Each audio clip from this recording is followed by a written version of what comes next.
एक औरत को अस्पताल में ये बताया गया कि उसे कैंसर की आखिरी स्टेज है।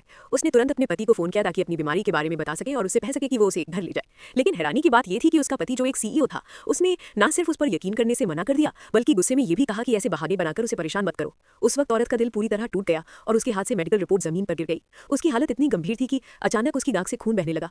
फिर भी वो तेज बारिश में दौड़ती हुई अपनी बहन के घर पहुंची और दरवाजे पर पति का इंतजार करने लगी।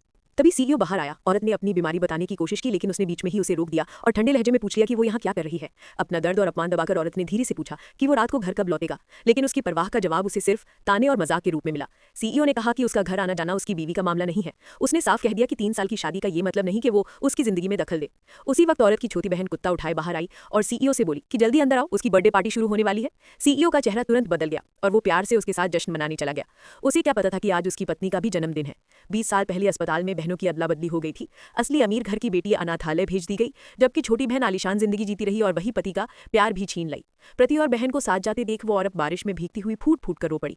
उस रात घर पर उसने पति के लिए ढेरों खाने की डिश बनाई। उम्मीद थी कि वो लौटेगा और साथ में उसका जन्मदिन मनाएंगे, लेकिन खाना ठंडा हो गया और पति लौटा ही नहीं।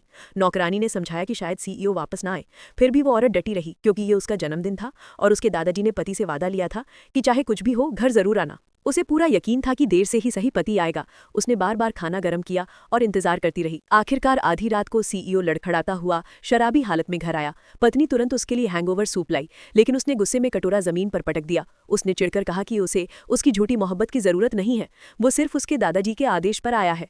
जब वो जाने लगा तो औरत ने उसे रोककर कहा कि कल दादाजी ने दोनों को साथ डिनर पर बुलाया है। ये सुनकर सीईओ का चेहरा काला पड़ गया। उसने आरोप लगाया कि वो हमेशा उसके दादाजी का नाम लेकर दबाव डालती है और ये सब उसे घृणा देता है। फिर औरत उसके लिए नहाने का पानी तैयार करने गई, लेकिन सीईओ ने गलत समझा और सोचा कि वो उसे फुसलाना चाहती है। औरत ने दृढ़ता से कहा, तुम मेरे पति हो, अगर मैं तुम्हें खुश करने की कोशिश नहीं करूंगी तो कौन करेगा। ये सुनकर सीईओ ने उसे बेशर्म कहा। फिर भी पत्नी ने उसे गले लगाया, इस उम्मीद में कि शायद एक बार वो उसे प्यार कर ले। अचानक सीईओ ने झुककर उसे चूम लिया और उस रात पहली बार दोनों करीब आए। लेकिन असली झटका तो अभी बाकी है, क्योंकि अगली सुबह जो हुआ उसने उसकी सारी उम्मीदें तोड़ दी।